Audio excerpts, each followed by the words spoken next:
Sa mga nagtatanong kung may available ba akong biik dito sa aking backyard, ay wala na po mga farmer. Bali, ito mga maliliit, ito yung mga video bansot. Yan, bali, hindi po binili. At nakapag-decide po ako sa aking sarili ng buo.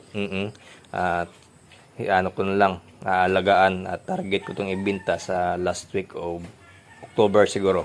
Yan, sana makuha natin yung tamang timbang nila kahit sila ay bansot. Itong tatlong to mga farmer, at medyo malaki na sila ngayon kasi medyo sila ito matanda compare dito.